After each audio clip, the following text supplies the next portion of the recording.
I think many of you who know Indian history will recall that there were about 600 odd princely states at the time of independence who were given a choice of joining India or Pakistan, and most of them made up their minds. One which held out in indecision at that point of time was the state of Jammu and Kashmir. And at that time, Pakistan tried to force the issue by really invading Kashmir. And that decision went the other way, which was Jammu and Kashmir decided to join India instead of Pakistan. Now, the first point which I'd like you to recall is all the states joined the Indian Union in exactly the same terms and conditions. That they actually had a form. I have a picture of the accession, instrument of accession that the Maharaja of Kashmir signed. All of them had a form. The blank parts of the form were the name of the state, the name of the ruler, the date of accession. Otherwise, it was exactly the same. Now, initially when they joined, all of them agreed that they would cede to the Union the rights, the powers on foreign affairs, defense, and communications.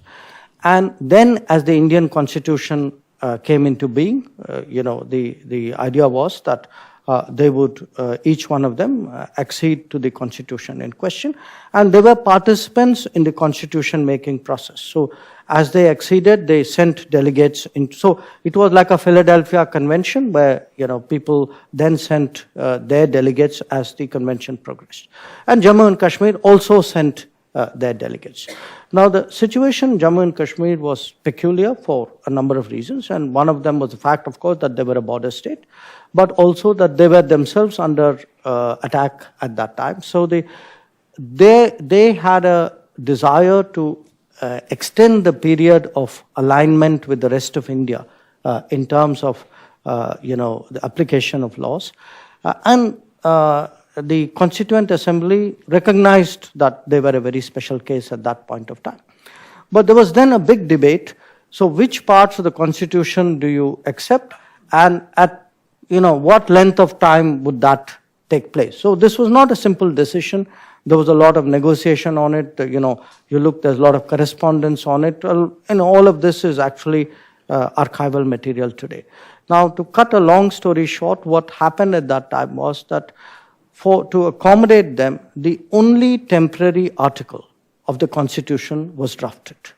Okay, I underline this, the only temporary article. This was what today we call Article 370. At that point, it was numbered Article 306A.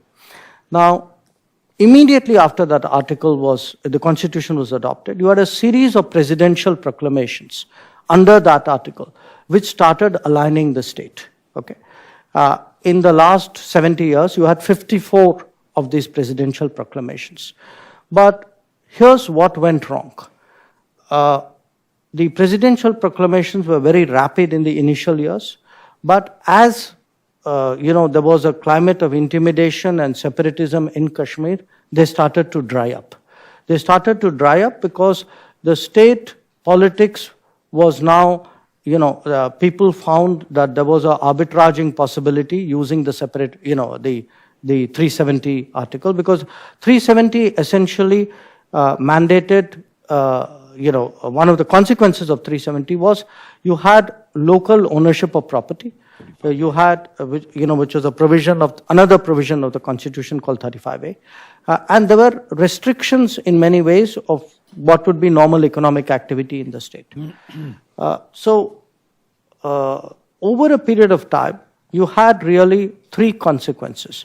Number one, you didn't have the economic activity and economic energy in Kashmir, in Jammu and Kashmir, that you had in the rest of India, which meant less jobs, less job opportunities, more sense of alienation, a sense of separatism, and therefore a climate for terrorism from across the border.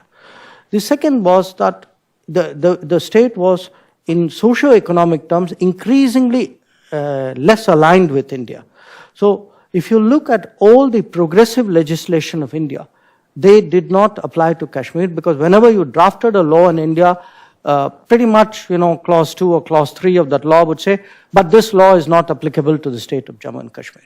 So what you had was, you didn't have right to work, you didn't have right to education, you didn't have right to information, you did not have affirmative action, you did not have the law against domestic violence, you didn't have law on representation of women in local bodies, you didn't have equal, property laws between men and women, you didn't have juvenile protection law. So I can cite to you at least about 100 important laws which did not apply to Jammu and Kashmir.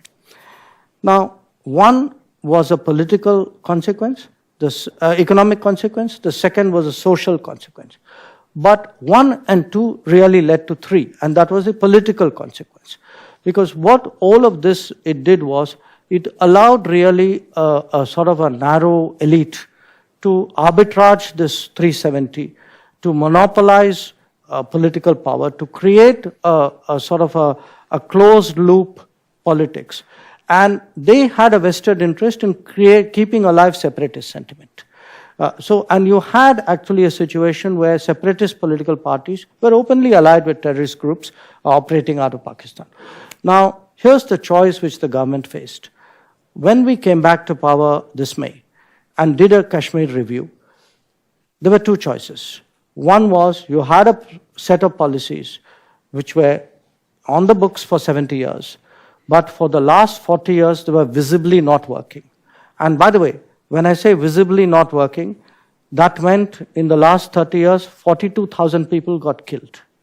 The fact that the level of intimidation had reached a height where you had senior police officers lynched on the streets of Srinagar, you had journalists who wrote against separatism who were assassinated, you had military personnel returning home for Eid who were kidnapped and killed. So, pre-August 5, please remember this, pre-August 5, Kashmir was in a mess. I mean, the difficulties in Kashmir have not started on August 5. August 5 is supposed to be a way of dealing with those difficulties. So the choices were either you continue what was clearly not working, or you tried something very different. And I think the decision was to try something very different. So our expectation today is, by doing away with what was a temporary provision, what was meant as a bridge but became a barrier, that we will be able to push investments, economic activities into Kashmir, that we will be able to frankly change the economic landscape, change the social landscape. Now we realize it's not a easy exercise, because there are deep vested interests which will resist it. So when we do this transition, our first concern was that there would be violence, that there would be demonstrations, terrorists would use those demonstrations. And we had the experience of 2016, when there was a self-advertised terrorist cult figure who was killed, a gentleman called Burhan Wani. And after that, there was a spike in violence, and about 50 plus people lost their lives. So the intention was manage this transition situation without loss of life. What the restrictions which came about gathering of people, about communication, these were intended to prevent that. Now, as the situation stabilizes, I think a lot of those restrictions would be rolled back. Already landlines are reconnected. My understanding is that the mobile towers have started to be switched on. That the schools are open. The economic activity has picked up. A particular effort is being made to keep the supplies at normal in the state, so there's no shortage of food or medicine or supplies. This is harvest season for apples, so again a particular effort is being made to procure apples so that the farmers don't feel that they've been victimized by these changes. But having said that, for us the primary concern would be to prevent loss of life.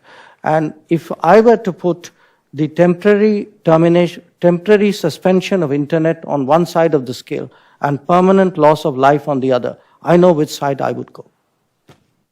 Well, I think